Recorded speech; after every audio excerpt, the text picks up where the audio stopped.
من الشيطان اللعين الرجيم. بسم الله الرحمن الرحيم. الحمد لله ذي العز الشامخ المنير، ذي الجلال البازخ العظيم، ذي الملك الفاخر القديم، مالك الأملاك ومفلك الأفلاك، مسخر الشمس والقمر، مكور الليل والنهار ومكور النهار على الليل، قاسم كل جبار عنيد ومهلك كل شيطان مريد، رب الجنة رب الناس رب العالمين، لا يرجله صراخ المستصرخين ولا يهرمه إلحاح الملحين، العاصم للصالحين والموفق للمفلحين، مولى المؤمنين الذي أنزل السكينة على قلوب المؤمنين، جلت عظمته، والصلاة والسلام والتحية والإكرام على النبي الأمي القرشي العربي الهاشمي المكي المدني الخطي والمرتلى حبيب قلوبنا، شفيع ذنوبنا وطبيب نفوسنا، ومولانا أبي القاسم محمد. اللهم صل على محمد وآل محمد وأهل بيته الطيبين الطاهرين المعصومين المظلومين الغادرين المهديين المنتجبين المنتخبين المطهرين الذين أذهب الله عنهم الرجس وطهرهم تطهيرا. اللهم صل على محمد وآل محمد ولعنة الله على أعدائهم أجمعين ومنكري فضائلهم ومنكري مصائبهم وغاصبي حقوقهم من يومنا هذا إلى قيام يوم الدين. أما بعد فقد قال الحكيم في محكم كلامه المتين وكتابه المبين، وهو أصدق الصادقين وقوله الحق لأنه معلن الحق بالحق. بسم الله الرحمن الرحيم. اهدنا الصراط المستقيم. صراط اللهم صل على محمد وآل محمد. پھر بھی ایک بار میں کربلا حسین کی بارگاہ مقدس میں بلند ترین درود کا ہدیہ پیش کرتا ہوں. اس سے میں پیچھے ہٹ رہا ہوں تو میری آواز ہلکی ہو رہی ہے، آواز کو اور بڑھائے تھوڑا سا، اور باقی کو ایسے ہی نعرہ حیدری اور محمد وآل محمد صلوات صلی علی محمد وآل محمد. حمد ہے اس پروردگار امام زمانہ کی کہ جس نے زمانے کو بھی خلق فرمایا اور امام زمانہ کو بھی خلق فرمایا اور ان لوگوں کو بھی خلق فرمایا کہ جو امام زمانہ کے در پر اپنی یقینوں کا نذرانہ پیش کر کے دنیا اور آخرت میں سرخرو ہو رکھے تھے. اور حمد ہے اس پروردگار کی جس نے ساتھ ساتھ یہ بھی اعلان فرما دیا کہ ہم عادل ہیں اور عدالت سے ہٹ کے ہم کوئی کام نہیں کرتے، اور عدالت کا تقاضا یہ ہے کہ اگر حق پہ چلنے والوں کو ان کے اعمال کی پوری جزا دی جائے تو حق سے ہٹ کے چلنے والوں کو بھی ان کے اعمال کا پورا بدلہ دیا جائے. اس لیے اس نے جنت کو بھی خلق کیا اور جہنم کو بھی خلق کیا. کائنات کے ذرے ذرے کا خالق وہی ہے، کائنات کے ذرے ذرے کا خالق وہی ہے. وہ الگ بات ہے کہ پروردگار کا یہ شرف نہیں ہے کہ وہ ذرے ذرے کا خالق ہے، پروردگار کا یہ شرف نہیں ہے کہ وہ ہم جیسے گناہگاروں کا خالق ہے. پروردگار کا شرف یہ ہے کہ وہ محمد و آل محمد کا خالق ہے. جن پہ دنیا خدائی کا دھوکہ رکھتی ہے، جب وہ سر سجدے میں رکھ کے کہتے ہیں سبحان ربی الاعلی وبحمدہ، تو توحید کو بھی عبادتوں کا لطف آتا ہے، نمازوں کو بھی سجدوں کا لطف آتا ہے۔ بحضور والا فضائل امامت زمانے یا بکلام امام زمانہ کے عنوان سے آپ کی خدمت اقدس میں طالب علم کی حیثیت سے 2 تقاریر میں پہنچانے میں کامیاب رہا، اور میں اگر آپ سے بالکل قریب ہو کر ایک بار کہوں تو اتنا اطمینان مجھے تھا نہیں جتنا ان 2 دنوں کے بعد ہو گیا ہے، اور یہ اطمینان اس وجہ سے ہو گیا ہے کہ مجھے یہ سمجھ میں آ گیا ہے کہ میں بے شک گناہگار آدمی ہوں، لیکن جس عقیدے پہ چل رہا ہوں سامنے بھی وہی لوگ بیٹھے ہوئے ہیں، تو بہت سی باتیں میری اشارے میں بھی پہنچ جاتی ہیں، اور میری خوش نصیبی ہے کہ میں بزرگان اور دوستان جو پڑھے لکھے تشریف فرما ہے ان کی موجودگی میں حاضر خدمت ہوتا ہوں، اور طالب علم کی حیثیت سے، خادم اہل بیت کی حیثیت سے میں آپ کو نہ سکھا رہا ہوں نہ آپ کو بتا رہا ہوں، میں تو آپ کو سنا رہا ہوں، اور سنا وہی رہا ہوں جو مجھے عطا ہو رہا ہے، اور عطا وہاں سے ہو رہا ہے جہاں سے دنیا کو عطا ہوتا ہے۔ اب اگر کسی کو جملوں پہ اعتراض ہے تو مجھ پہ اعتراض نہ کرے، اس پہ اعتراض کرے جو عطا کر رہا ہے۔ اس لیے میں امامت کے فضائل سنا رہا ہوں، اور کچھ بھی میرا معاملہ نہیں ہے، فقط امام زمانہ اور زمانے کا امام، یہی ہماری گفتگو ہے، اور اسی ضمن میں ہماری گفتگو چلتی جائے گی۔ اور آج میں آپ سے انتہائی قریب ہو کر کچھ عجیب و غریب سی گفتگو کرنے کا ارادہ رکھتا ہوں، اگر آپ کی اجازت ہے تو۔ حضور والا میری اور اپنے توفیقات خیر میں اضافے کے لیے جناب سیدہ کی رضا شامل حال لینے کے لیے مل کر آواز بلند درود کا دیا پیش کریں۔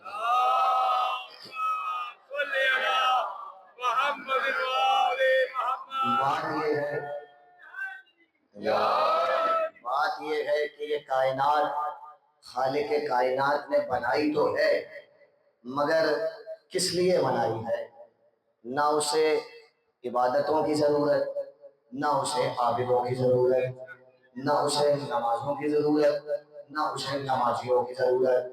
ہم ذرا سا بھی اکڑ کے سینہ چوڑا کر کے کاندھے باہر کر کے پیشانی کو سیدھا کر کے گردن میں ذرا سا سریحہ پیدا کر کے مصلی پہ جیسے ہی کھڑے ہوتے ہیں کہ وہ ہم سے عبادت کروانا چاہتا ہے، دیکھو ہم جتنے بڑے لوگ ہیں، جیسے ہی ہم اکڑ کے نماز پہ آتے ہیں وہ قرآن میں ہمیں ذلیل کر کے کہتا ہے ہمیں تمہاری نمازوں کی ضرورت نہیں ہے، ہمیں سجدے کرانے تھے تو فرشتے ہی کافی تھے۔ تو 100 منٹ میں ہمارا 2 لمحے میں غرور کو تکبر کو پامال کر کے رکھ دیتا ہے، اور اگر ہم ذرا سا کچھ سیکھ جاتے ہیں اور سیکھنے کے بعد علم پہ غرور کرنے لگتے ہیں تو وہ کہتا ہے ہم نے تمہیں پیدا ایسے کیا تھا لا تعلمون شیئا کہ تم تو تھے ہی میرے جاہل۔ پروردگار ڈگر ڈگر پہ ہمیں ذلیل کرتا ہے، رسوا کرتا ہے، اور بتاتا ہے اپنے حد میں رہو، ہمیں تمہاری حاجت نہیں ہے، ہمیں تمہاری حاجت نہیں ہے، مگر تمہیں ہماری بڑی حاجت ہے۔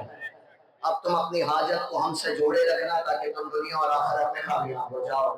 تو پروردگار پہ تم نے کائنات بنائی کس لیے ہے؟ یہ اتنا اچھا جو چمک رہا ہے، سورج کاہے کو چمک رہا ہے، یہ تمہیدی جملے ہیں، اگر میں آپ تک پہنچانے میں کامیاب ہو گیا تو آج جو میں نے آپ سے گفتگو کر دی ہے وہ تقریر میرے لیے آسان ہو جائے گی۔ پروردگار یہ جو چاند چمک رہا ہے فلک پر اتنا حسین و جمیل کہ محبوب کو اس سے تشبیہ دی جاتی ہے، جب تجھے حاجت نہیں تھی تو تو نے بنایا کیوں ہے؟ پروردگار یہ جو ستارے جگہ جگہ پہ تو نے ٹکائے ہوئے ہیں آسمان پر، جیسے گھوٹا لگایا جاتا ہے پہلو بچوں کے اندر، یہ تو نے اتنا حسین کیوں بنایا ہے جب تجھے حاجت نہیں تھی؟ پروردگار یہ انسان، یہ حیوان، یہ جنات، یہ حور، یہ ملک، یہ خوشی، یہ حاملان عرش، یہ ساری کائنات، یہ جنت، یہ سلسبیل، یہ کوثر، یہ صراط، یہ حساب، یہ کتاب، یہ پل صراط، یہ دنیا، یہ سمندر، یہ دریا، یہ صحرا، یہ ساری کائنات تجھے بنائی کیوں ہے اگر تجھے حاجت نہیں تھی؟ تو ملک کہنے لگا ہم نے یہ کائنات حاجت میں نہیں محبت میں بنائی ہے، ہم نے یہ کائنات حاجت میں نہیں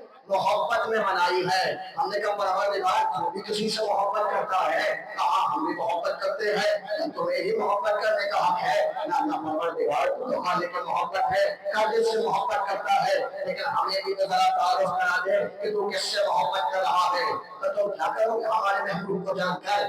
پروردگار اگر تو بتلا دے گا کہ تو کس سے محبت کرتا ہے، اس کے لیے تو نے کائنات بنائی ہے، تو ہم بھی ساری محبتیں چھوڑ کر تیرے محبوب سے محبت کریں گے۔ کم از کم کسی چیز میں تو ہم لا شریک کے شریک ہو جائیں گے۔ پروردگار نے کہا سوچ لو ہمارا محبوب ہے، ہلکے معیار کا تو نہیں ہوگا۔ ہم نے کہا ٹھیک ہے پروردگار، کوشش کریں گے کہ معیار محبت کا حق ادا ہو جائے، بتا تو صحیح۔ کہا قرآن پڑھ لو، ہم نے محمد مصطفیٰ کی محبت میں کائنات کو بنایا ہے، یہ سورج محمد عربی کی محبت میں، یہ چاند محمد عربی کی محبت میں، یہ ستارے محمد عربی کی محبت میں، یہ دریا میں تیرتی مچھلیاں، یہ مچھلیوں کے لبوں میں رزق، یہ سب محمد کی محبت میں، یہ انسان کا وجود، یہ نظام تنفس، یہ لبوں میں دوڑتا ہوا خون، سب محمد عربی کی محبت میں، یہ ذرہ ذرہ ہے محمد عربی کی محبت میں، یہ کائنات کی بات بات ہے محمد عربی کی محبت میں۔ ہم نے کہا پروردگار ٹھیک ہے، ہم نے مان لیا کہ تم نے سب اپنے محبوب کی محبت میں بنایا ہے، لیکن دنیا تو یہ کہہ رہی ہے کہ تیرا محبوب دنیا سے جا چکا ہے۔ دنیا کہہ رہی ہے کہ تیرا محبوب دنیا سے جا چکا ہے۔ حضور والا علامہ طالب چوہدری علیہ رحمہ ایک جملہ کہا کرتے تھے، بڑا آدمی ہے، بڑے جملے کی قدر کیجیے گا۔ کہتے تھے کہ یہ جو خطیب سامعین سے توقع رکھتا ہے کہ وہ ساتھ ساتھ بات کرتے رہے اور ہاں ہوں کرتے رہے، اس لیے نہیں کرتا کہ خطیب کو داد کی ضرورت ہوتی ہے، اس لیے کرتا ہے تاکہ خطیب کو یہ پتہ چلتا رہے کہ جو پہنچانا چاہ رہا ہے وہ پہنچ بھی رہا ہے۔ تو میرے ساتھ ساتھ بولتے چلیے گا تاکہ مجھے یہ اطمینان رہے کہ جو میں پہنچا رہا ہوں وہ آپ تک پہنچ بھی رہا ہے۔ تو حضور والا صلی اللہ علیہ وسلم محمد عربی کی محبت میں کائنات کا رتبہ حصہ کریا ہر لمحہ محمد عربی کی محبت میں، یعنی جس کے لیے بنا ہے مان لیا ہم نے، پہچان بھی لیا اس کو ہم نے، مگر پروردگار ایک بات تو بتلا کہ پوچھو پروردگار یہ مجلس، یہ فرش عذاب، یہ چاندنی، یہ مسند، یہ منبر، یہ مائکروفون، یہ بتیاں، یہ پنکھے، یہ سارا کا سارا نظام اداکاروں کے لیے سجایا گیا ہے، اور اداکار آنے والے تھے تو یہ نظام سجا کے بانیان نے رکھ دیا۔ جب اداکار چلے جائیں گے تو یہ چاندنی بھی نپٹ جائے گی، یہ مسند بھی نپٹ جائے گا، یہ ممبر بھی روکا جائے گا، یہ مائکروفون بھی بند ہوگا، یہ بتیاں بھی گل ہوگی، یہ چلتے پنکھے بھی رکیں گے۔ یعنی جس کے لیے کام ہوتا ہے جب وہ چلا جاتا ہے تو کام کو لپیٹ دیا جاتا ہے۔ پروردگار محمد عربی کے 1400 برس پہلے چلے گئے۔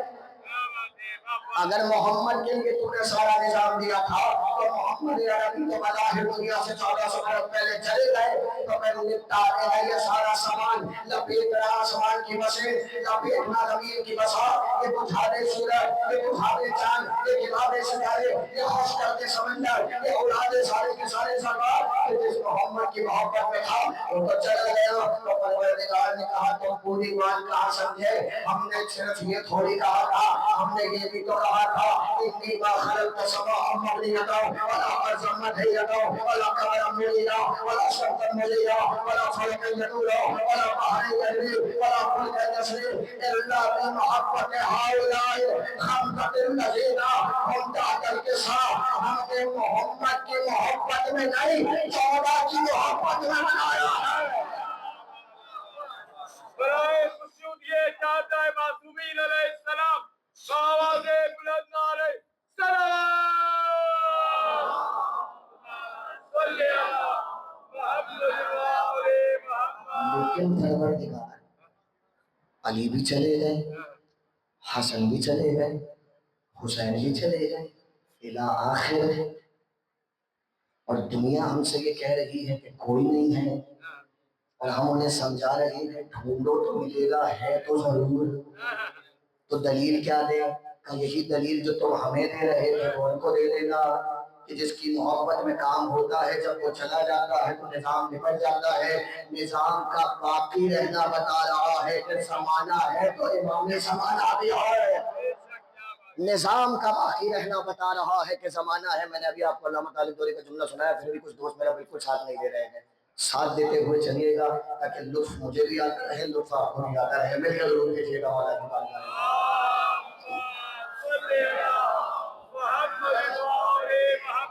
کیونکہ مجھے بزرگان دعا بھی دیتے ہیں، داد بھی دیتے ہیں، حالانکہ میں بزرگان سے صرف اور صرف ان کا تبسم لینے آتا ہوں۔ میں بات کر رہا ہوں اپنے دوستوں سے، اور اگر دوست ہی مجھے خاموش دیکھیں گے تو مجھے لگے گا کہ شاید دوستوں تک بات نہیں پہنچ رہی، یا تو میری اردو زبان اچھی نہیں ہے، پسند نہیں آ رہی، یا آپ کو میرا چہرہ پسند نہیں آ رہا۔ اگر دونوں چیزیں پسند آ رہی ہیں تو ہاں وہ کیجیے گا تاکہ بات پہنچ جائے، مل کے ضرور بھیجیے گا، والا کی بارگاہ مقدس میں۔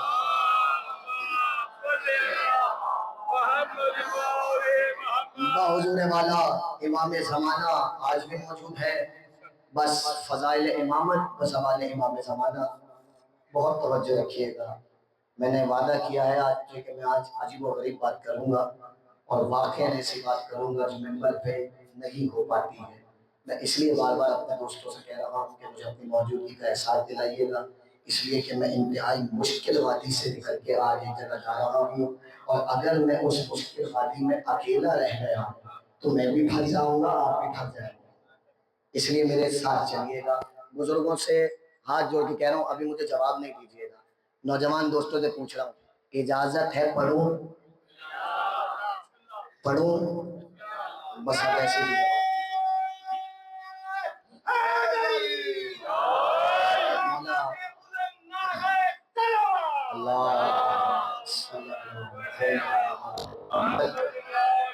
مولا امام زمانہ کی حاجات کو اپنی بارگاہ مقدس میں قبول فرمائے، آپ سب کا یہاں آنا اپنی بارگاہ میں قبول فرمائے، آپ کو دشمنوں کے حسد اور شر سے محفوظ فرمائے، اور آپ کو تا قیامت سیدہ کے گھر کا بھکاری رہنا ختم فرمائے۔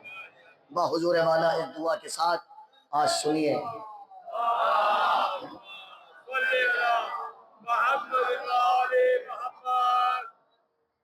آج حدیث سنیے۔ میرا 12واں امام امامت کے فضائل سنا رہا ہے، کہنے لگے اما بسم اللہ الرحمن الرحیم۔ امام زمانہ کا ایک ایک جملہ یہ سوچ کے سنیے گا، خطابت نہیں علمی بات کرنے جا رہا ہوں، اگر کسی کو اعتراض ہو بالکل خاموش ہے تاکہ مجھے پتہ چلے کہ اسے اعتراض ہے، اور اگر نہ ہو تو سب بتا دیں کہ سب قائل ہیں اس بات کے، جو جملہ بڑا کہنے جا رہا ہوں۔ امام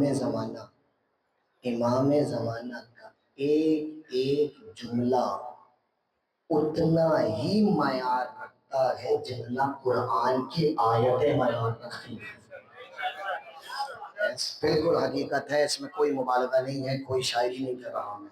آپ کہیں گے وجہ، وہ اللہ کا کلام ہے، یہ امام کا کلام ہے، یہ تو جدا جدا کلام ہے، تو پھر ان کا معیار برابر کیسے ہو گیا؟ تو حضور والا میں سیدھی سی بات یہ کروں گا کہ جدا جدا ہمیں لگ رہے ہیں، ان کا مصدر بھی ایک ہے، ان کا منبع بھی ایک ہے، ان کا مرکز بھی ایک ہے۔ حیرت اس بات پہ ہمیں ہوتی ہے کہ ہمیں امام زمانہ، پھر وہی کہوں گا جو پہلے دن کہا تھا، سنائے ہی نہیں جاتے، ہمیں تو امام زمانہ سنائے ہی کسی اور طرح جاتے ہیں، تو ہمیں کیا پتہ چلے گا کہ مہدی دورہ کا معیار امامت کیا ہے؟ تو اب امام زمانہ کا جملہ ایسے ہی سنیے گا جیسے قرآن کی آیتیں سننے کا حق ہے، اور قرآن کی آیتیں سننے کا کیا حق ہے؟ قرآن کی آیتیں سننے کا حق یہ ہے کہ حضرت مولا امام جعفر صادق علیہ السلام،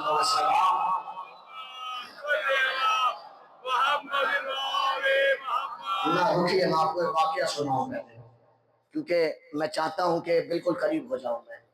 حضور والا ایک شخص ہے بیٹھا ہوا ہے، 2 لمحے کا واقعہ ہے، سننے کے قابل ہے آپ کے۔ ایک شخص بیٹھا ہوا ہے اور پریشان بیٹھا ہوا ہے۔ میں آپ کو جملہ سناتا ہوں، ابھی آپ یوں سنیں گے میرے ساتھ۔ جب ہم نے یہ روایت، طالب علموں نے مدرسے میں یہ روایت بیٹھ کے پڑھی تو ہم بھی پریشان ہو گئے۔ جانتے ہیں کیوں؟ اس لیے کہ وہ کہہ رہا ہے کہ میں امیر المومنین کے ساتھ بیٹھا ہوا تھا پھر بھی پریشان تھا۔ حضور والا اس سے بڑی پریشانی کیا ہوگی کہ تو امیر المومنین کے ساتھ بیٹھ کے بھی پریشان ہے۔ ہم سمجھے کہ شاید کوئی دیوانہ سا پھرا مقصر ہے کہ علی کے ساتھ بیٹھ کے بھی پریشان ہو رہا ہے، لیکن جب اس نے اپنی پریشانی بتائی تو ہم بھی پریشان ہو گئے۔ اللہ کرے میں آپ کو بھی پریشان کر سکوں، جب پریشانی ہوگی پھر پریشانی ہٹے گی تو لطف بہت آئے گا۔ تو کہتا ہے میں پریشان ہی ہوا کہ میں علی کے ساتھ بیٹھا ہوا تھا، امیر المومنین تشریف فرما تھے، اتنے میں سامنے سے ایک شخص آیا، میں اسے اچھی طرح جانتا تھا، اس کی روز ہمارے ساتھ بیٹھک تھی، روز کی ملاقات تھی، آج کی زبان میں کہا جائے تو شام کی چائے وہ ہمارے ساتھ پیا کرتا تھا، لیکن میں پریشان یہ ہوا کہ جیسے ہی میں نے مولا نے اسے دیکھا، اسے دیکھتے ہی علی مسکرا دیے۔ نہیں پہنچا سکا میں آپ تک اس کی پریشانی، نہ پہنچا سکا حضور۔ علی کی مسکراہٹ سے وہ پریشان ہو گیا، اس لیے کہ وہ جانتا تھا جسے دیکھ کر ایک بار بھی امامت مسکرا رہی اس کا بیڑا پار ہو جایا کرتا ہے۔ لطف لیتے ہوئے سنیے گا ذرا کسی مووی سے پلک ہو کے میرے ساتھ چلیے گا دوست سارے کے سارے، کوئی آئے بادشاہ نہیں، انتہائی طالب علمانہ گفتگو ایک چولہے کو سہلو دل میں اٹھائیے گا۔ وہ کہتا ہے میں پریشان ہو گیا کہ علی اسے دیکھ کر مسکرا دیے۔ اچھا اب ایک عارف ربانی مرحوم ہو گیا، ان کا جملہ تھا، اب تو خیر سب ذاکرین پڑھتے ہیں اور اپنے اپنے انداز سے پڑھتے ہیں، لیکن ایک عارف کا جملہ تھا، وہ کہا کرتے تھے علی اس شخصیت کا نام ہے کہ جو پریشان ہوتا ہے اسے اور پریشان کر دیا کرتے ہیں۔ ہم نے پوچھا بھائی یہ کیا طریقہ کار ہے؟ وہ مشکل کشا ہے اور مشکل حل کرنی چاہیے اور پریشان کیوں کرتے ہیں؟ بزرگوں کی نظر جملہ ہے جو انہوں نے کہا کہ پریشان اس لیے کرتے ہیں کہ جب پریشانیوں میں گھرو گے تو مشکل کشا کو مقابلے کا لطف گوانا ہو جائے۔ اور دوسری وجہ یہ ہے کہنے لگے غیروں کو پریشان اس لیے کرتے ہیں تاکہ ان کی مشکلات میں اضافہ ہو، اپنوں کو پریشان اس لیے کرتے ہیں تاکہ محبت میں اضافہ ہو، اس لیے کہ جو اپنا ہوتا ہے وہ سونا پسند نہیں کرتا، آگ میں جلا ہوا کندن پسند کرتا ہے۔ علی کہتے ہیں ذرا چل تو جاؤ، تھوڑا سا محبت کے امتحان میں پک تو جاؤ تاکہ ہمیں پتہ تو چلے دعوی محبت زمانی ہے یا دل سے کر رہے ہو، ہمیں پتہ تو چلے کہ تم کتنے پانی میں ہو، ورنہ دعوے تو ہم سے دنیا کرتی ہے محبت کے، تم نے اور ان میں فرق کیا رہ جائے گا۔ حضور والا علی نے ان کو اور پریشان کیا۔ کیسے پریشان کیا؟ وہ کہتا ہے وہ قریب آتا گیا، علی مسکراتے گئے، وہ آتا گیا تبسم بکھرتا گیا، وہ آتا گیا تبسم بکھرتا گیا، وہ قریب آتا گیا تبسم امامت بکھرتا گیا۔ وہ قریب آیا، مولا نے اسے اپنے پاس بلایا اور باتیں کرنا شروع کر دی۔ امیہ کیسے ہو؟ خیریت سے؟ ٹھیک ٹھاک، گھر میں سب کام وام صحیح چل رہا ہے؟ وہ بیٹھا ہوا پریشان ہے، یہ اتنا پروٹوکول اسے کاہے کو مل رہا ہے؟ وہ باولا ہوئے چلے جا رہا ہے، اس میں ایسا ہے کیا؟ یہ بھی ایسے ہی غلام ہے جیسے ہم غلام ہیں، یہ بھی غلام زادہ ہم بھی غلام زادے، علی اس کو اتنا پروٹوکول کیوں دے رہے ہیں؟ لطف لیجیے گا۔ کہتے ہیں وہ اٹھ کے چلا گیا، روایت ختم ہو گئی، چشم تصور میں ہم اٹھے، ہم نے منظر دیکھا، وہ اٹھ کے گیا تو علی بیٹھے، کہنے لگے بھائی کیوں باولا ہو رہا تھا؟ مولا اس میں کاہے کے سور خواب کے پھل لگے ہوئے تھے، ہم بھی تو آپ کا غلام ہیں، وہ بھی آپ کا غلام ہے، آپ اسے اتنا پروٹوکول کیوں دے رہے تھے؟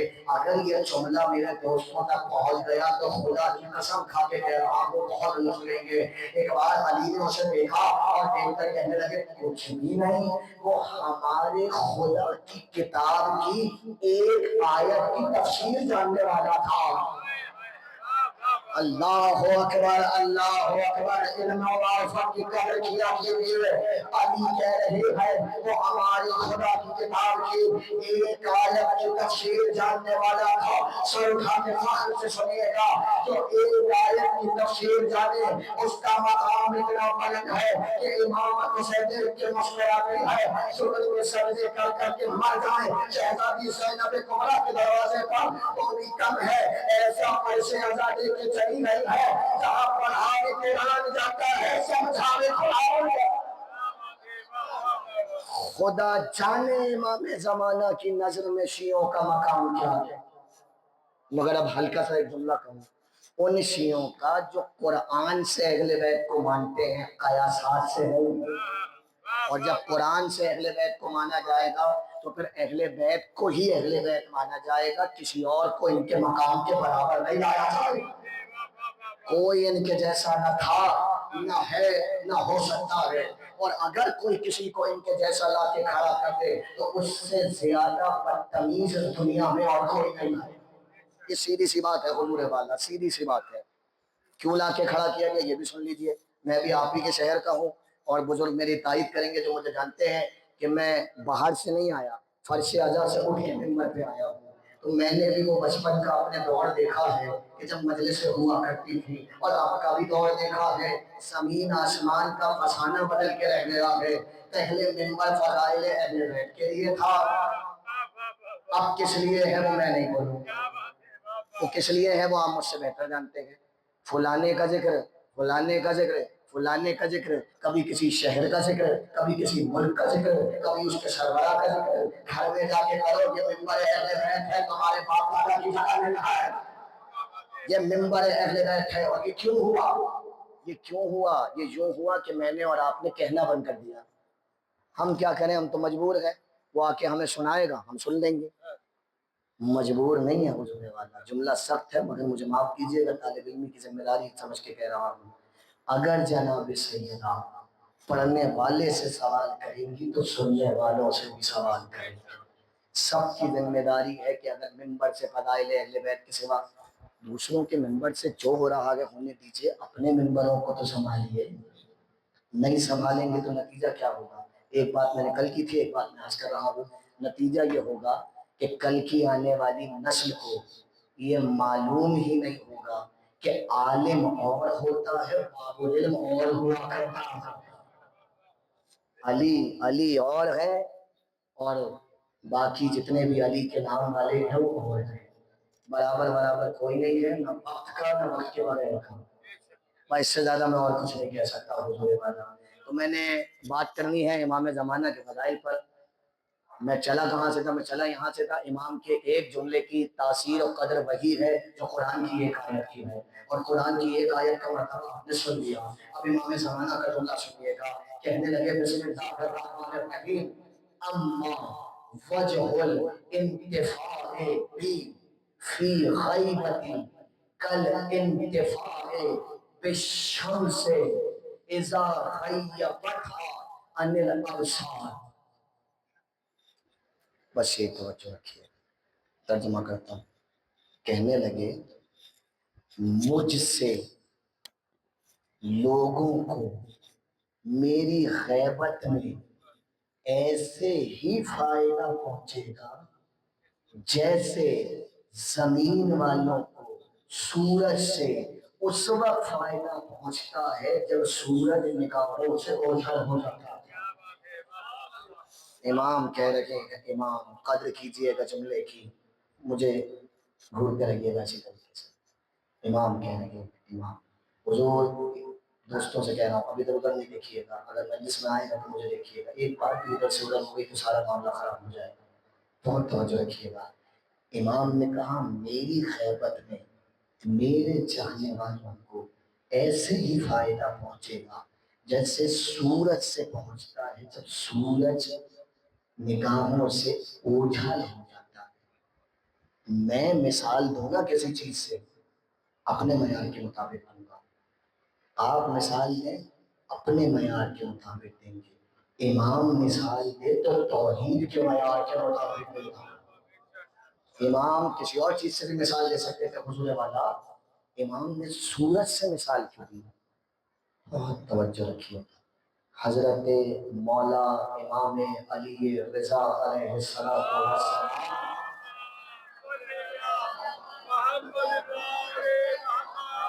میں انتہائی معذرت کے ساتھ جو مجلس کے باہر فرش اعضا کے باہر کھڑے ہوئے ہیں ان سے گزارش کرتا ہوں اگر مسکرانا یا ہنسنا ہے تو مجلس سے دور ہو جائیں تاکہ مجلس کی توہین نہ ہو۔ ایک بار مل کے درود دیجیے گا مولا کے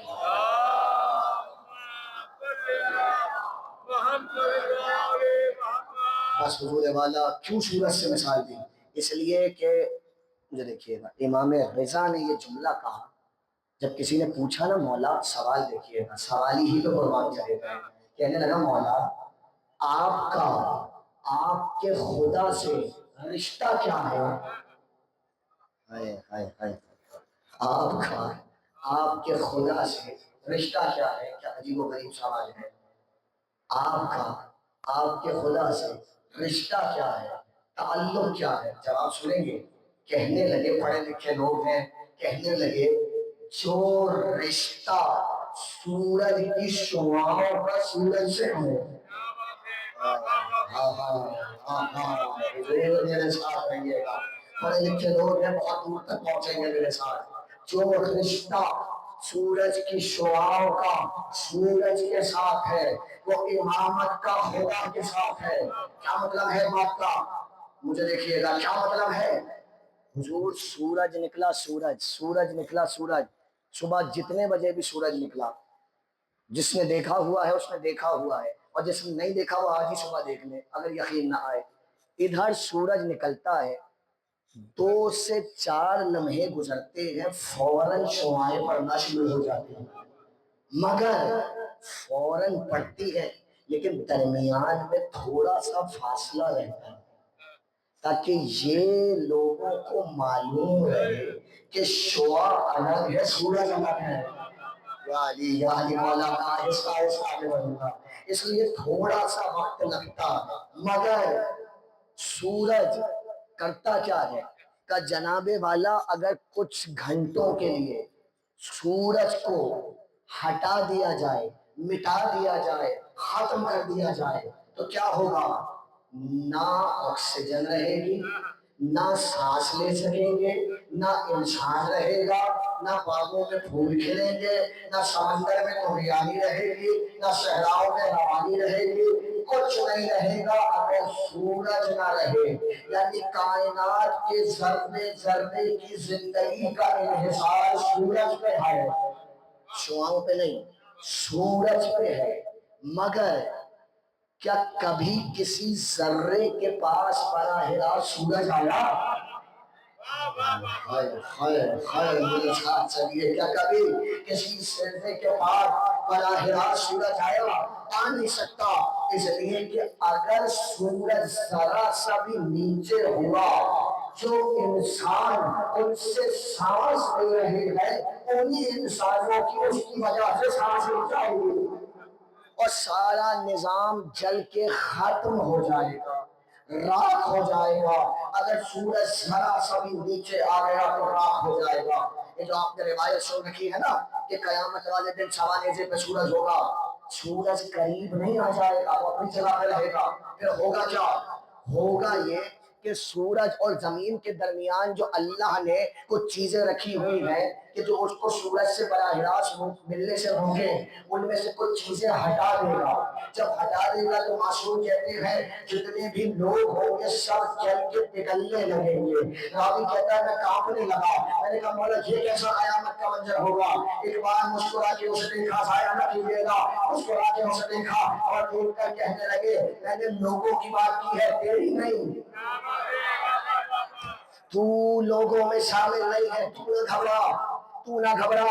راوی کہتا ہے امام آگے بولے اور کہنے لگے قیامت سے پہلے ساری دنیا رسوا ہوگی، ساری دنیا ذلیل ہوگی، ساری دنیا مٹ جائے گی۔ راوی کہتا ہے میں پھر کانپنے لگا، مولا ہم بھی ذلیل ہوں گے، ہم بھی رسوا ہوں گے، ہم بھی مٹ جائیں گے۔ پھر مسکرا کے کہنے لگے میں نے لوگوں کی بات کی ہے تیری نہیں۔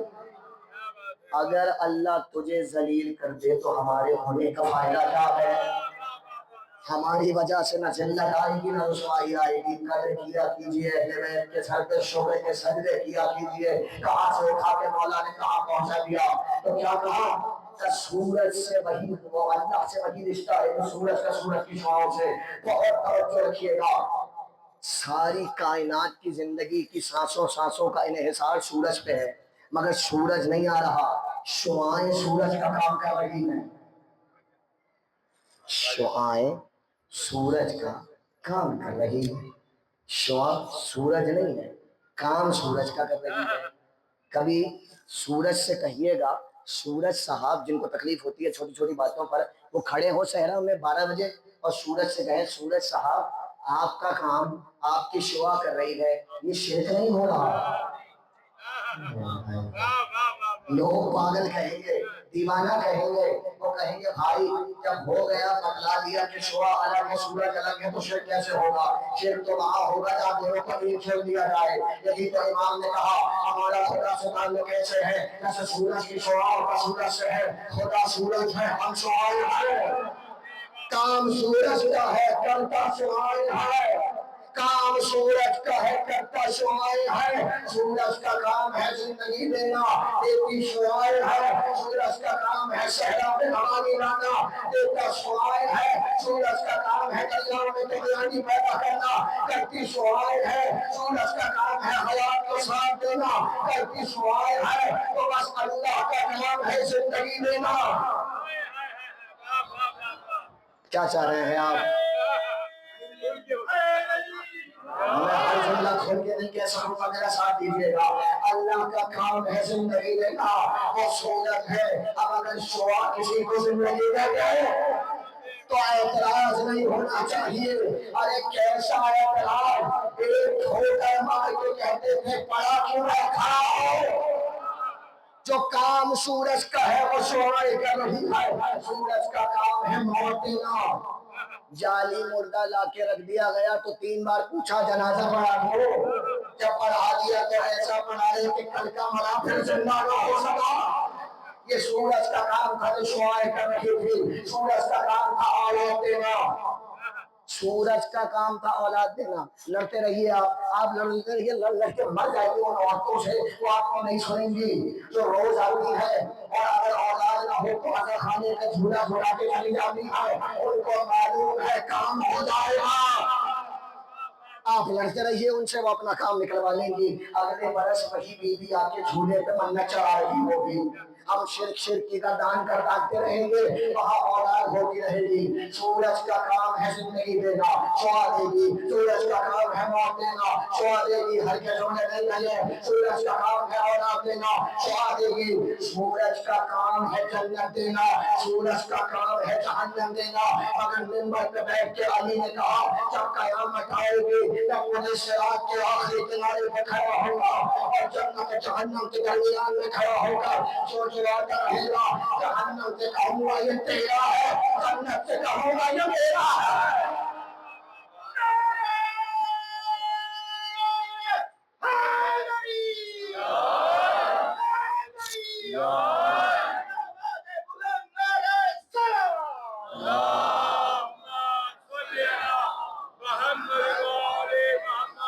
حضور والا تیسرا دن ہے اور تیسری بار حدیث پڑھ رہا ہوں کہ قیامت والے دن سب سے زیادہ اپنے نصیب کو وہ کوس رہا ہوگا جو دنیا میں درود پڑھنے میں کنجوسی کرتا تھا. مل کے درود بھیجیے گا.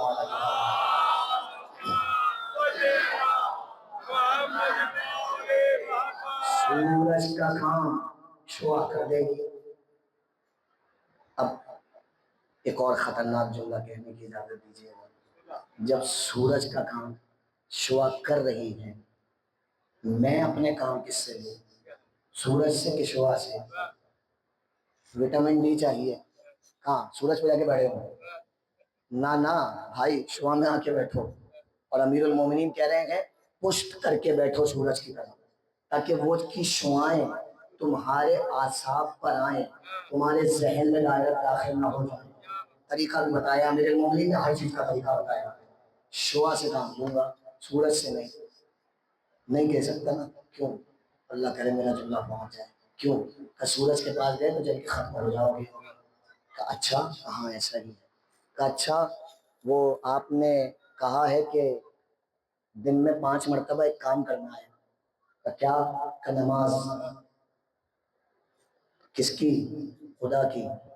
کیسے؟ اس تک کون پہنچے گا؟ جل نہیں جائیں گے؟ کچھ کہہ رہا ہوں مجھے میں ہلکے سے کہہ رہا ہوں آپ ہلکے سے نہ سنتے. جل نہیں جائیں گے؟ جل جاؤ گے. تو کیا کریں؟ کسے سجدہ کریں؟ کہ سجدہ تو خدا بھی ہوگا. تو کیسے؟ کہ جبھی تو کہا درمیان میں خاک شفا رکھو. درمیان میں خاک شفا رکھو تاکہ شعاع پہ نظر رہے. سجدے میں بھی حسین یاد آتے رہے تاکہ تمہیں پتہ چلے کہ سجدہ تو خدا کو ہے مگر بوسیلہ حسین ہے. بوسیلہ حسین.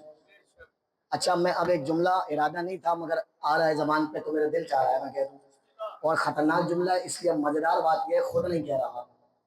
یہ ہوتا ہے بزرگوں کو سننے کا فائدہ. بات اپنی کرنی ہے یاد مجھے ایک بزرگ آ رہے ہیں میں کروں گا تو وہ دوست ناراض ہو جائیں گے. بزرگ کا نام دوں گا ناراض ہوتے رہیں. جملہ یہ ہے پہلے نام سن لیجئے. نام ہے علامہ طالب جوہری علیہ رحمہ. اب جملہ سن لیجئے. کہنے لگے جملہ سنیے گا. میں نے کیا کہا؟ میں نے کہا درمیان میں وسیلہ رکھا ہوا ہے سجدہ کا تاکہ یاد آتے رہے حسین. یاد آتے رہے یاد آتے رہے حسین. مجھے دیکھیے گا یاد آتے رہے حسین. علامہ طالب جوہری مجلس پڑھ رہے تھے. پڑھتے پڑھتے کہنے لگے میں اشارہ دوں گا اور ان کا جملہ ہے میرا کوئی جملہ نہیں ہے جس کو جو لگے وہ سن لیجیے گا. کہنے لگے علی سے کسی نے پوچھا یا علی کیا خدا کو کبھی دیکھا ہے؟ کہنے لگے مشہور حدیث ہے. کہنے لگے ہاں دیکھا ہے. کہ یا علی وہ تو آنکھوں سے نظر نہیں آتا. کہ دل کی آنکھوں سے دیکھا ہے. کہا اچھا. اور پھر اگلا جملہ یہ کہا وہ علی کسی کی عبادت نہیں کرتا. خود علی نے یہ جملہ کہا علی کسی کی عبادت نہیں کرتا جب تک اسے معیار عبادت پہ جانچ نہ لینا. خطرناک جملہ ہے مولا کا, دنیا سمجھی نہیں. کہنے لگے علی کسی کی عبادت نہیں کرتا جب تک اسے معیار عبادت کے قابل نہ جان لے. جملہ سنیں گے اللہ عنہ کا. کہنے لگے تم لوگوں کو شرم نہیں آتی جو علی توحید کے معیار پہ بات کرتا ہو تو اس کے معیار پہ بات کرتے ہو کہ کہاں سے کرے اور کہاں سے پیدا کرے. جو علی توحید کے معیار پہ بات کرتا ہو تمہاری زبانیں اس علی کے معیار پہ بات کریں گی. اتنا کہاں سے کسی میں جھگڑا آ گیا. کیا کہا پھر واپس پلٹیے. سورج سے جو سورج کی شعاؤں کو نسبت ہے امام کو وہ توحید سے نسبت ہے. یہ نسبت ہے کیا؟ بہت توجہ رکھیے گا. یہ نسبت ہے کیا؟ حدیث کیا سنائی تھی میں نے آپ کو؟ حدیث کے دو ٹکڑے تھے. پہلا ٹکڑا میں نے بعد میں پڑھا, دوسرا ٹکڑا پہلے پڑھ دیا. پہلا ٹکڑا پہلے بعد میں سن لیجیے. مولا کہہ رہے تھے میری غیبت میں میرے چاہنے والوں کو مجھ سے ایسے ہی فائدہ پہنچے گا جیسے سورج سے پہنچتا ہے جب وہ غیبت میں چلا جاتا ہے. تو پہلا مولا نے جملہ یہ کہا تھا کہ جب وہ غیبت میں چلا جاتا ہے, اور پھر کہا کہ وہ سورج میں نے آپ کو سمجھا دیا. غیبت کے دوسرے لفظ ہیں عربی میں حجاب. حجاب بس اب بہت توجہ رکھیے گا. حجاب ایسے ہی سنیے گا. حجاب امام حضرت مولا جعفر صادق علیہ السلام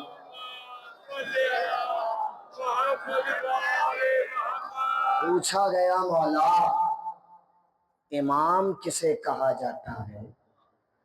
لو بھیا پوچھتے رہیے ساری دنیا سے امام کسے کہا جاتا ہے. راوی خود امام سے پوچھ رہا ہے امام کسے کہا جاتا ہے. کیا خوش نصیبی ہے. لطف نہیں لیتے آپ ان باتوں پہ. کیا خوش نصیبی ہے خدا کی قسم. اللہ کرے جل فرزند زہرا کا ظہور ہو تو ہم بھی نہیں آرزو نہیں ہے آپ کو. اللہ کرے فرزند زہرا کا ظہور ہو تو ہم بھی مولا کے حضور بیٹھتے ہیں سوال کا جواب دیتے. پتہ نہیں لوگ بدل کیوں نہیں کہتے. راوی کہتا ہے امام فرمایا کرتے تھے بڑی سے بڑے گناہوں کا کفارہ بھی امام کے ظہور کی دعا ہے اور بڑی سے بڑی حاجات کی قبولیت بھی امام کے ظہور کی دعا ہے. اللہ کرے جل سے جل فرزند زہرا کا ظہور ہو تو ہم بھی مولا کے حضور پیش کے. آپ جنہوں نے لکھا پتہ نہیں کیوں مجھے نہیں معلوم. اللہ کرے جلد سے جلد ظہور ہو تو ہم بھی مولا کے سامنے بیٹھ کر مولا سے کچھ سوالات کریں اور وہ ہمیں جواب دیں. کیا منظر ہوگا حضور والا کہ امام سامنے ہوں گے, اب امام کے حضور بیٹھے ہوئے ہوں گے اور امام ہم سے کہہ رہے ہوں گے سلونی سلونی قبل تفقدونی. لوگوں کو پھر علی یاد آئے گا. وہ الگ بات ہے کمبل و سلمان کو نہیں ملیں گے مگر ہم جیسے غلام کو مل جائے. وہ دور تو واپس پلٹ کے نہیں آئے گا مگر کوئی دور تو پلٹ کے آئے گا نا. میں وقت دیکھ رہا ہوں اور میں سوچ رہا ہوں میں کہاں سے بات کو آگے لے کر جاؤں تاکہ آدھی بات نہ رہ جائے. حضور والا میرے ساتھ چلیے گا. جہاں جانا چاہ رہا تھا وہاں سے رخ موڑ رہا ہوں کیونکہ میرے پاس وقت کم ہے. اگر اس طرف موڑا تو مجھے کم از کم آدھا گھنٹہ چاہیے. کل آپ سے گفتگو کریں گے. واپس موڑ رہا ہوں کسی اور کی طرف. میرے ساتھ رہیے گا. میں نے کہا جب امام زمانہ آئیں گے تو کیا حسین منظر ہوگا کہ ہم سب بیٹھے ہوئے ہوں گے اور مولا سامنے تشریف فرما ہوں گے. ہوگا کیا جانتے ہیں؟ مجھے دیکھیے گا سورج ہی سے چلوں گا, بے ربط گفتگو نہیں کروں گا, ربط ہی سے بات کو جوڑوں گا. جب اللہ کی آخری حجت پردہ غیبت سے ظہور کرے گی اس وقت لکھا یہ ہے حرم الہی میں میرا مولا آ کے کھڑا ہوگا. حرم الہی میں میرا مولا آ کے کھڑا ہوگا. انجیل میں بھی لکھا ہے اور آج جو تحریف شدہ انجیل ہے اس میں بھی لکھا ہے.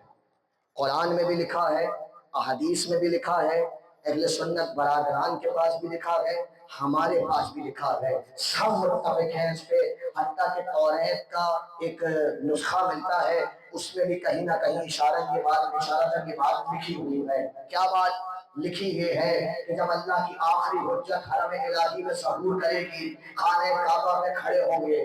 بلکہ منظر سن لیجیے تاکہ لطف آئے آپ کو. لکھا یہ ہے کہ خانہ کعبہ کی دیوار سے ایسے ٹیک لگا کے کھڑے ہوں گے جیسے اپنے باپ کا گھر ہے. ہاں خدا کرے وہ منظر جب دیکھنا نصیب ہو. دیوار سے ٹیک لگا کے کھڑے ہوں گے تھے, لوگ کہیں گے ایسے کھڑے ہیں جیسے ان کے باپ کا گھر ہے, تو پلٹ کے کہیں گے میرے ہی تو باپ کا گھر ہے, اس لیے کہ میرا باپ آیا ہے. اس میں کیا منظر ہوگا خدا کی قسم جب دیوار سے ٹیک لگا کے میرا مولا کھڑا ہوگا. اتنے میں کیا لکھا ہے انجیل میں, توریت میں, قرآن میں, حدیث میں کیا لکھا ہے؟ لکھا یہ ہے, کہاں سے چلی تھی گفتگو؟ سورج سے. سورج پہ ختم کروں گا. لکھا یہ ہے کہ سورج میں ایک دروازہ کھلے گا, اس دروازے میں ایک چھوٹی سی کھڑکی ہوگی, اس کھڑکی سے سیڑھیاں بنیں گی, وہ سیڑھیاں سورج سے چلتی ہوئی زمین پر آئیں گی, اور ان سیڑھیوں پر سورج سے کسی کا ظہور ہوگا. وہ پہلی سیڑھی پہ قدم رکھے گا, دوسری سیڑھی پہ قدم رکھے گا, چلتے چلتے وہ آخری سیڑھی پہ آئے گا جہاں اللہ کی حجت کھڑی ہوگی, صحرا کا لال کھڑا ہوگا, امام زمانہ کھڑے ہوں گے, وہاں وہ چلتا ہوا آئے گا اور ایک بار امام زمانہ کو سلام کریں گے, مولا جواب سلام کہیں گے, اور مجمع کی طرف پلٹ کے کہیں گے اسے جانتے ہو یہ وہی ہے جسے مریم کا بیٹا کہا جاتا ہے. عیسیٰ کی آمد ہوگی, عیسیٰ کی آمد. منظر سنیے گا, عیسیٰ کی آمد ہوگی. رکیے, حدیث ہے اور غالباً سنن ماجہ میں ہے اور ہمارے پاس اصول کافی میں ہے. حدیث سنیے گا, اور اگر کوئی اس حدیث کا مصداق یہاں پہ بیٹھا ہو تو مجھے پہلے ہی معاف کر دیجیے گا, پیچھے معذرت, اس لیے کہ جب میں یہ حدیث پڑھتا ہوں تو ڈرتا ہوں کہ کہیں پہلے سے ہی کوئی نہ بیٹھا, کوئی خطرناک حدیث نہیں ہے. حدیث سن لیجیے پہلے. حدیث یہ ہے کہ رسول اکرم ارشاد فرماتے ہیں کہ 40 برس زندگی کے گزر جائیں اور سر پہ بغیر شرعی عذر صحرا نہ سجے, یعنی بندہ 40 دن تک بغیر کسی عذر کے 40 سال کی عمر تک کنوارا پھر رہا ہو, تو اللہ, حدیث ہے, اللہ کچھ فرشتوں کو خلق کرتا ہے اور انہیں خلق ہی اس لیے کرتا ہے کہ اس کنوارے پہ لعنت کرو. خطرناک حدیث ہے, میں کیا کروں, حدیث ہے. کیوں؟ اس لیے کہ مولا یہ فرماتے ہیں کہ آدھا دین تو اس وقت ہی بچ جاتا ہے جب نکاح ہو جاتا ہے. اب 3 محرم ہے, ورنہ میں دعا کرا دیتا کچھ لوگوں کے لیے, لینے دیجیے. بہرحال تو 40 برس زندگی کی گزر جائیں سر پہ بغیر شرعی عذر, کوئی شرعی عذر کا تو الگ بات ہے, بغیر شرعی عذر صحرا نہ سجے تو ملائکہ لعنت بھیجتے ہیں. میں آپ سے ایک سوال کر رہا ہوں, میں جو واپس حرم الہی جانا ہے, میں آپ سے سوال یہ کر رہا ہوں, مجھے یہ بتائیے کیا لوگوں کے لیے قانون الگ ہے, نبیوں کے لیے الگ ہے؟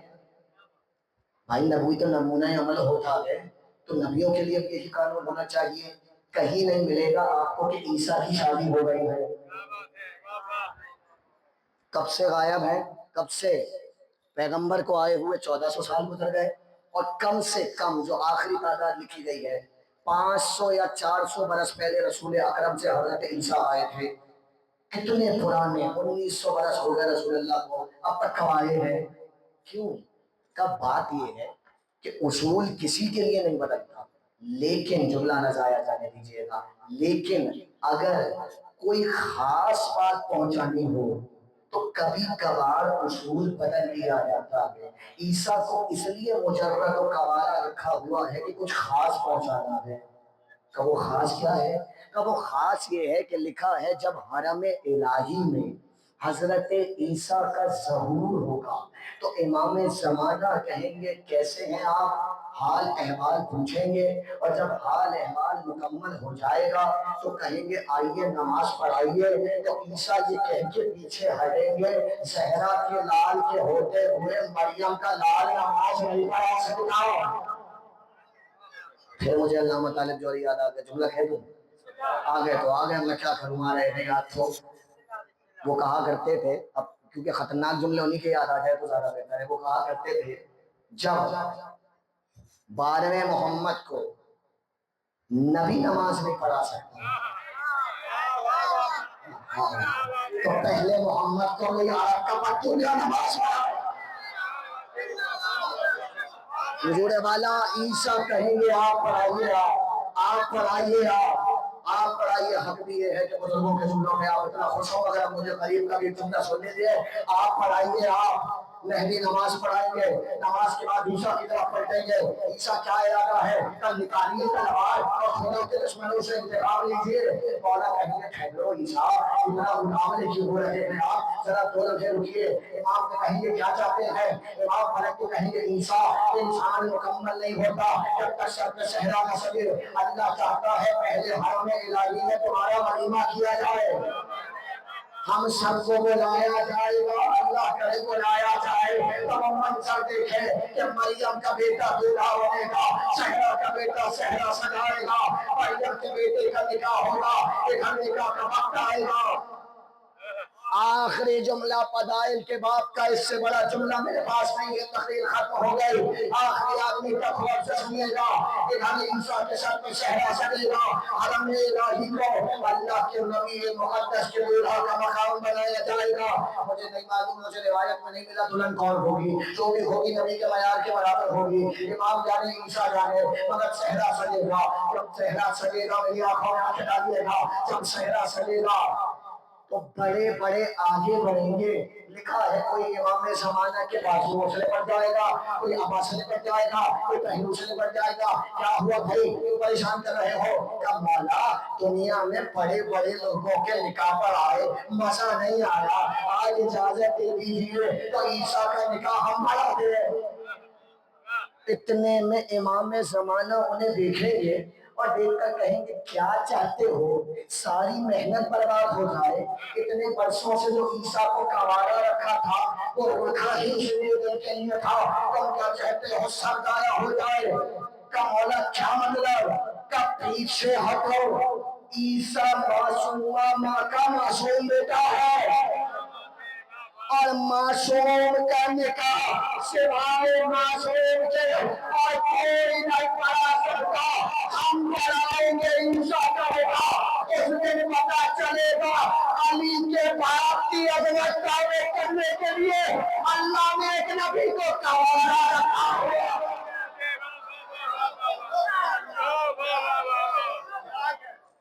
مل کے درود بھیجیے گا مولا امام زمانہ کی بات ہے۔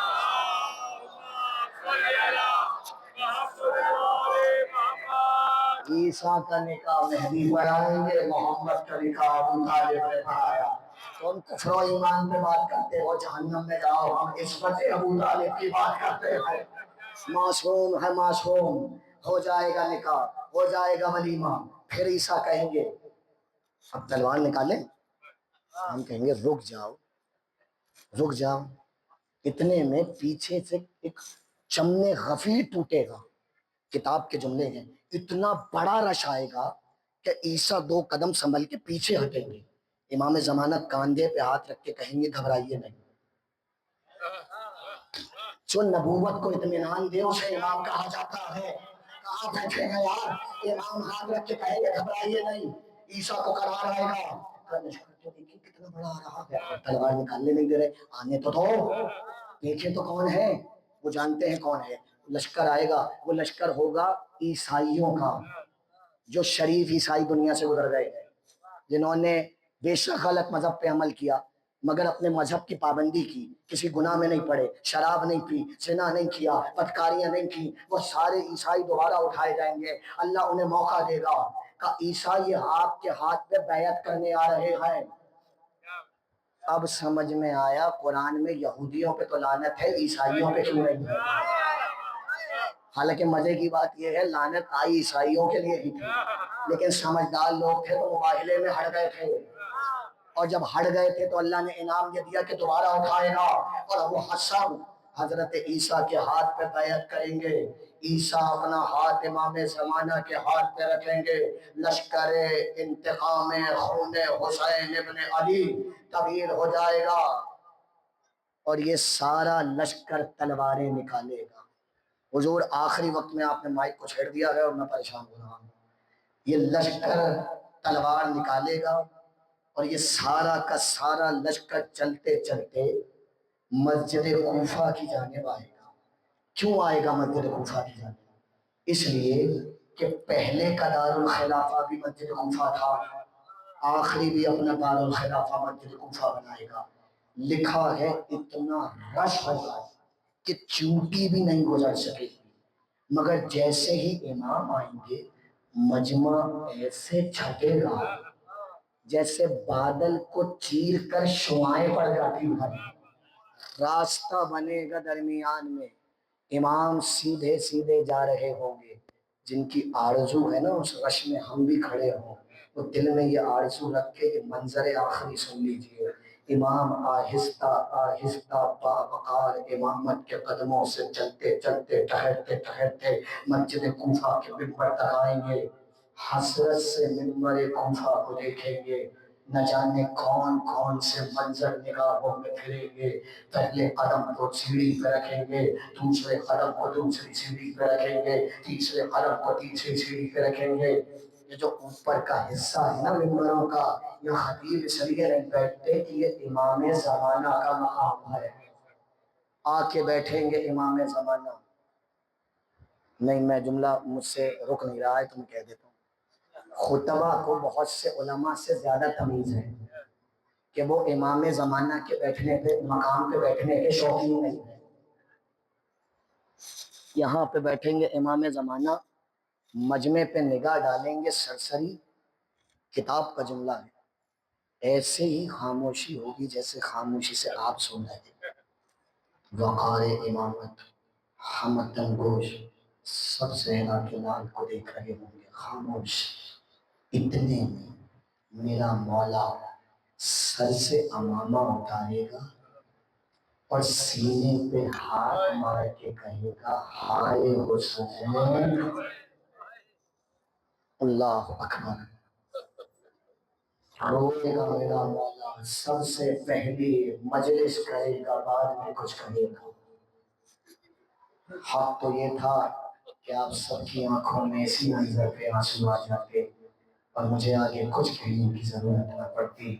خدا کرے کہ ہمارے گناہگار دلوں کو بی بی بخش دے۔ خدا کرے کہ میرا دل ایسا ہو جائے کہ ادھر بی بی کا نام آئے، ادھر آنکھوں سے آنسو جائے۔ عزیزوں میرا مولا مسائب پڑھے ہم ممبر پہ بیٹھ کر کربلا سنائیں گے کربلا، اور جب کربلا سنائیں گے نا تو کوفے میں بیٹھے ہوں گے، کوفے کا منظر بھی سنائیں گے۔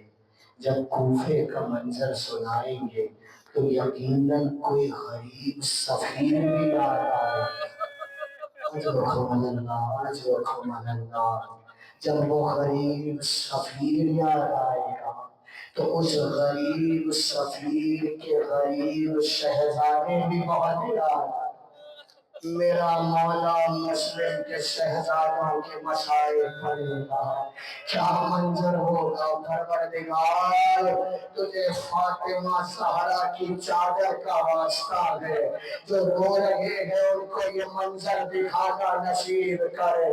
امام زمانہ مسائل پڑھیں گے، کیا مسائل پڑھیں گے؟ یہی تو کہیں گے نا کہ جب دارالامانہ کی چھت پر مسلم غریب کو لے جایا گیا، مسلم نے چھت سے نیچے دیکھا، ایک جملہ کہا، اے کوفے والوں، عید کا دن ہے، تم اپنے بچوں کو نئے نئے کپڑے دلا رہے ہو، خدا تمہیں خوش رکھے، مگر مسلمانوں اگر اپنے بچوں سے فارغ ہو جاؤ تو مسلم نے اپنے ساتھ دو شہزادے لایا تھا، راہ میں کہیں مل جائے تو انہیں مدینے واپس بھیجا۔ غربت ہے خدا کی قسم، کیا غربت ہے۔ کہاں گئے وہ مسلم کے شہزادے؟ ایک 11 برس کا تھا، ایک 7 برس کا تھا، چھوٹے چھوٹے شہزادے تھے، زہرا کے گھر کے پھول تھے، بنی ہاشم کے گلاب تھے۔ باپ سے بچھڑے ان غریبوں کو تو یہ خبر بھی نہ ہو سکی کہ ان کے باپ کا لاشا کوفے کی گلیوں میں پھیلا ہے۔ کیا پڑھوں میں اور کیا پڑھوں، کیا پڑھوں اور میں رونے کے لیے کچھ پڑھنے کی ضرورت ہے۔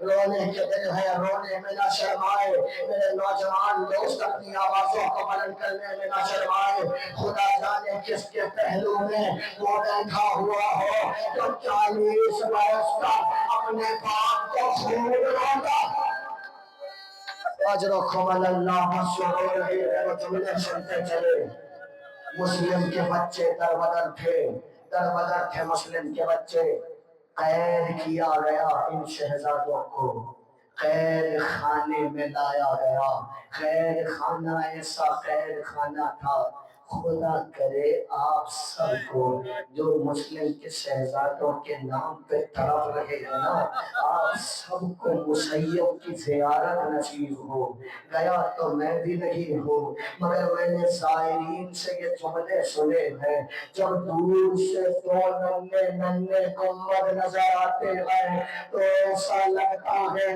کہ دو غریب بچے ہاتھوں کو اٹھا کر اپنی ماں کو بلا رہے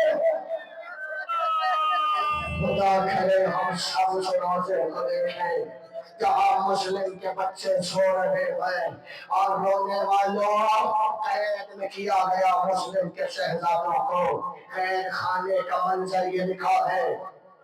منظر یہ لکھا ہے امام صادق یہ کہتے تھے اگر رونا نہ آئے تو رونے جیسی شکل بنا دو سہارا اجر عطا کرے گی مجھے آنکھیں پھاڑ کے نہ دیکھیے جنہیں رونا نہیں آتا وہ رونے جیسی شکل بنا کے سر جھکا لیجیے راوی کہتا ہے کہ ان قیدیوں کو جن قید خانے میں رکھا گیا تھا اس قید خانے کا منظر یہ تھا کہ نہ دن میں روشنی آتی تھی نہ رات میں روشنی آتی تھی ارے اپنے گھر جائیے گا چھوٹے چھوٹے بچوں کو دیکھیے گا جب اندھیرا ہو جاتا ہے بچوں کا دل بڑا نازک ہوتا ہے کیا کریں گے بچے جب اندھیرا ہو تو بچے ماں باپ سے نکل جاتے ہیں ارے مسلم کے غریب کیا کرے پاک کا ناسا گلیوں میں ہے ماں بازارے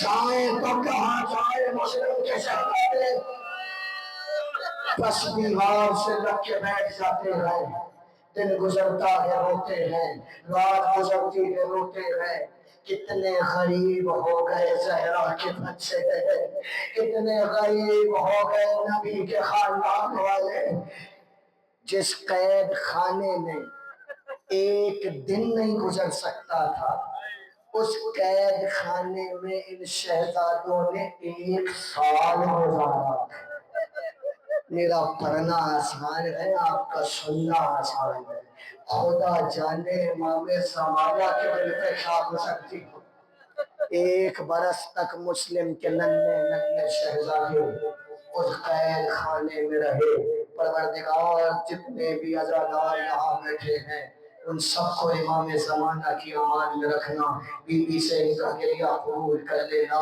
راوی یہ کہتا ہے 1 برس گزرا سانس لیجئے میں بھی آرام سے پڑھوں 1 برس گزرا نہ دن کی خبر نہ رات کی خبر نہ کہیں سے ہوا کا گزر تھا نہ کہیں سے روشنی کا گزر تھا لکھا ہے بس ایک چھوٹا سا سوراخ تھا جس سے تھوڑی سی ہوا آتی تھی تاکہ بچوں کی سانس چلتی رہے جملہ سنیں گے اس لیے نہیں کہ بچے زندہ رہے اس لیے کہ انہیں رولا رولا کے مارا تھا انہیں زندہ رکھا ہوا تھا ایک دن ایسا آیا جملہ سنیں ایک دن ایسا آیا بچوں نے اس سوراخ سے کوئی شور سنا سمجھ تو نہیں سکے کس چیز کا شور ہے ننھی ننھی آنکھوں سے ننھے ننھے سوراخوں سے باہر دیکھنا چاہا تو بچوں نے یہ دیکھا کہ کوئی اجڑا ہوا قافلہ جا رہا ہے سمجھ گئے نا بچوں نے یہ دیکھا کہ کچھ بیویاں ہیں جن کے سر کھلے ہیں بال چہرے پہ پڑی ہے بچوں کی نظر بچوں کی ماں پہ پڑی چلا کے کہا اماں شور اتنا تھا رقیہ کو آواز نہیں آئی قافلہ گزر گیا تب کے پکارتے رہے ماں تک آواز نہ گزر گیا، قافلہ گزر گیا، بچے روتے روتے زمین پر بیٹھ گئے۔ اسی اثنا میں سال گزر گیا۔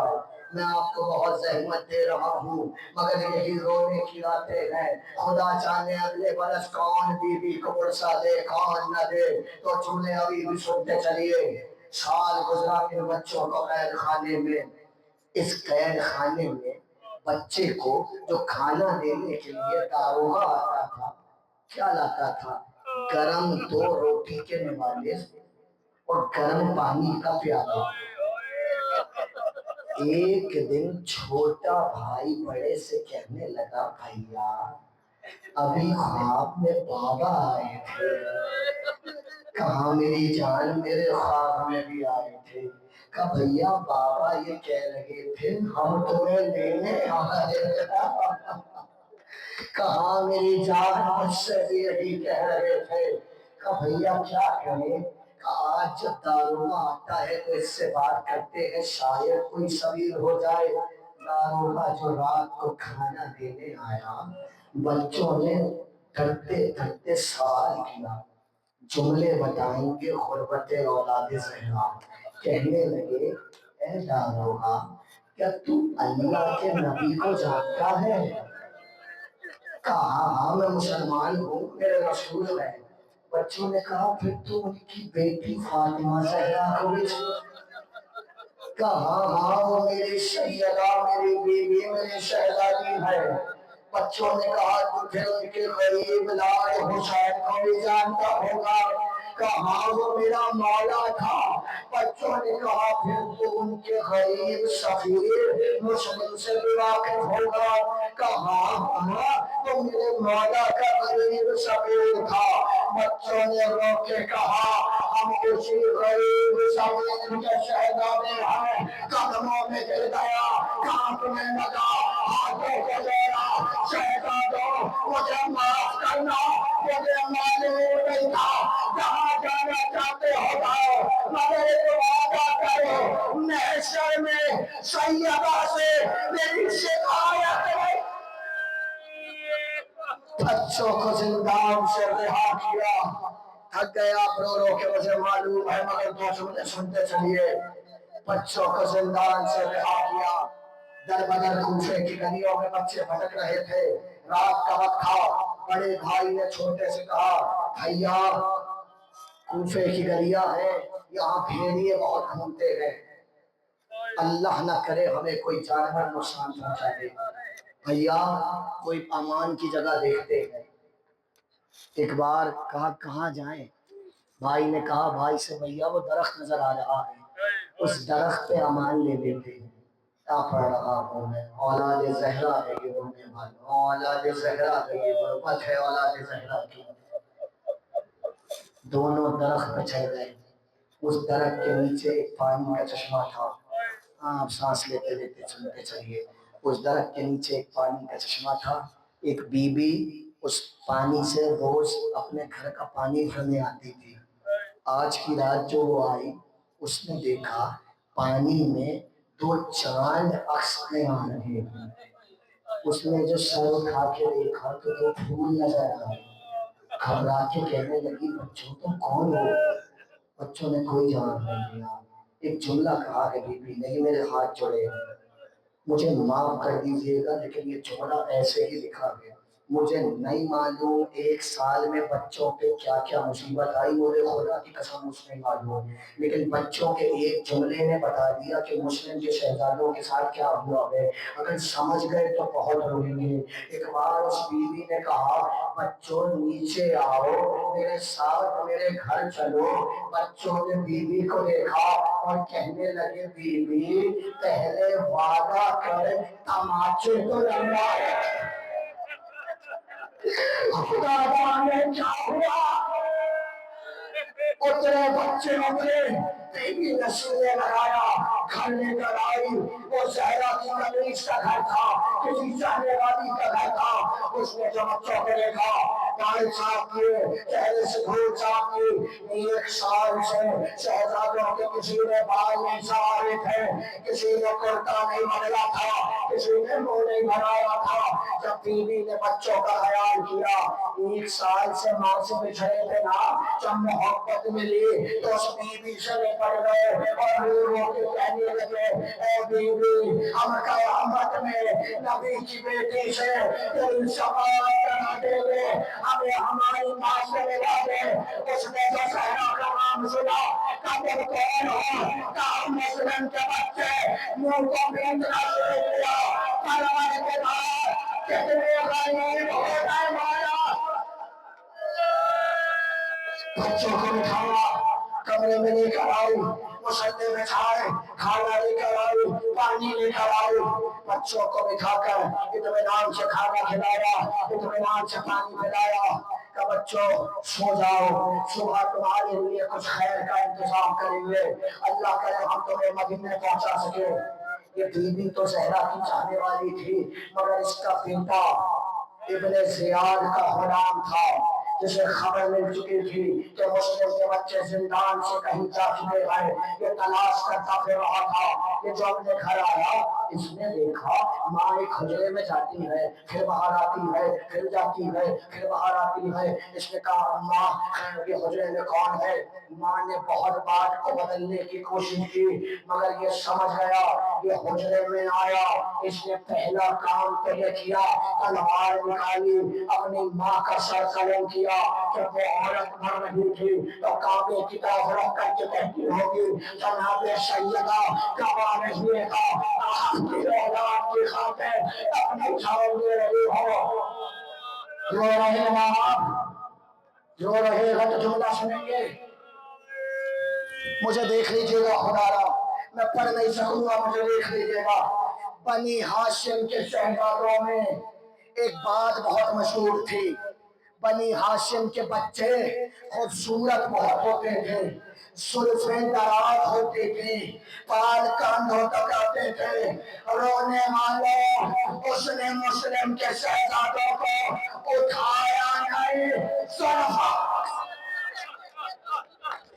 کھینچتا ہوا گھر سے باہر لایا، محل فراوت میں لایا، تلوار نکالے، پڑے تو قتل کرنا چاہا تو کہا میرے چھوٹے نے کہا میرے سامنے میرے بڑے بھائی کو نہ مارنا، بڑا بھائی باپ کی جگہ ہوتا ہے۔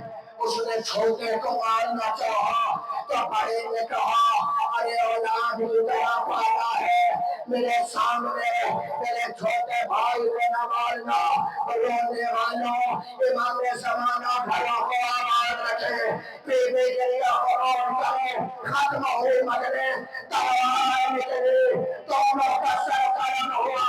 اس نے لاشوں کو دریا میں پھینکا، چشم فلک نے دیکھا کسی بیوی کی آواز آئی بابا یہ میرے مسلم کے بچے، بابا میرے